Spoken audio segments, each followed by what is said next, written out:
bringing the troops home, but also a parallel process of an international security and peacekeeping force that would move in as our troops leave. We cannot get such a force until the United States determines it will end the occupation. Once we determine we will do that, we can move and to have a rapprochement with Syria, as well as opening diplomatic relations with Iran for the first time in 29 years. It's vitally important that we work to effect a program of reconciliation between the Shiites, the Sunnis, and the Kurds, an honest reconstruction program where we get rid of the crooked contractors and the mercenaries who have compounded the American occupation. In addition to that, we need to have a program of reparations to the Iraqi people. Over 1 million innocent Iraqis have been killed. We must repair the breach. That breach was a monetary one. It is a moral and social one. We have a lot of work to do there, and we're going to have to do it not by occupying, but by showing that we can have a leader who's compassionate enough to recognize a moral and financial responsibility to the Iraqi people. We also have to make sure that the Iraqi people have full control of their oil. I'm the only one who's running who understood immediately that the Bush program for reconciliation was, in fact, a plan to privatize Iraq's oil in order to gain control over a $30 billion oil wealth. I think that it is manifestly clear that the only person running for president who will bring our troops home, who will get out of there within 3 months from taking office, is myself. And all the others have tried to game this issue. They either voted for the war, in the case of Senator Edwards and Senator Clinton, or they voted to fund the war in the case of Senator Edwards, Senator Clinton, and Senator Obama, who, by the way, campaigned and saying, well, he opposed the war from the start, but then when he was elected to the Senate, his voting record is indistinguishable from Senator Clinton's with respect to funding the war. So you can't talk out of both sides of your mouth on this thing. You're either for getting out of Iraq or you're not. If you're for getting out of Iraq, you don't keep troops there for any purpose whatsoever. Congressmember Kucinich, Senator Edwards put his question to both people at the table, to Senator Clinton as well as Senator Obama, saying Senator Clinton had raised more money from drug companies and insurance companies than any candidate, Democrat or Republican, until you passed her, Senator Obama, recently going to #1. And he said, my question is, do you think these people expect something for this money? Why do they give it? Do they think that's for good government? Why do they do it? Can you answer that question and say what you would have asked these candidates had you been sitting at the table as well? Well, I would have asked if John Edwards, you point a finger at somebody else, you're pointing, are you not pointing 3 back at yourself? The fact of the matter is, Senator Edwards, who has made quite a gambit of being able to accuse the others of taking special interest money, his campaign was financed and given a big boost by members of the Fortress hedge fund in Washington, in New York. He would attack Senator Clinton for having money from Washington lobbyists, and he would be taking money from New York hedge fund operators. In addition to that, his holdings in Fortress, his personal holdings, he put a huge amount of his personal investment into the Fortress hedge fund, and one of their portfolios is Humana, which is leading the way to privatizing of Medicare.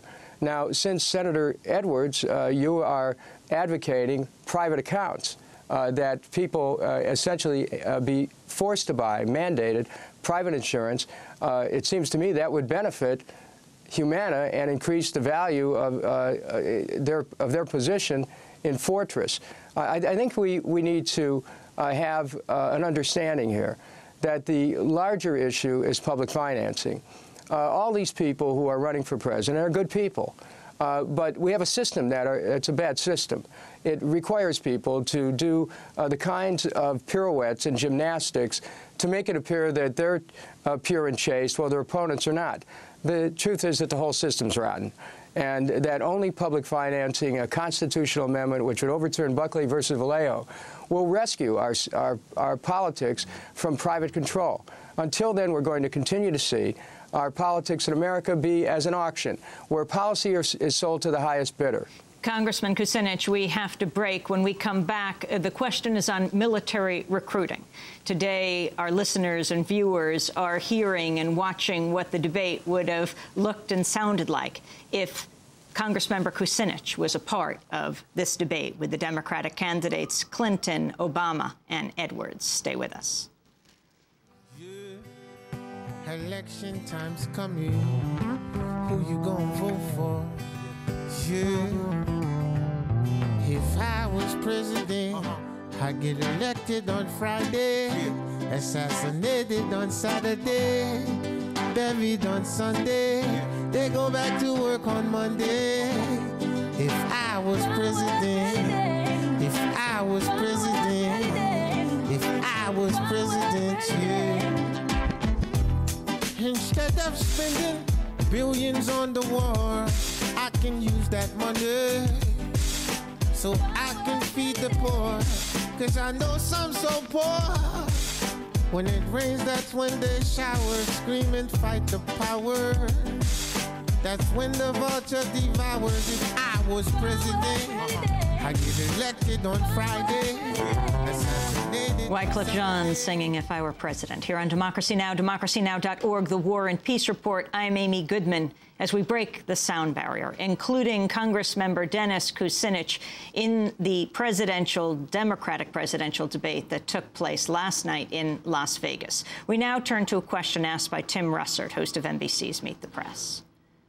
The volunteer army, many believe, disproportionate in terms of poor and minority who participate in our armed forces.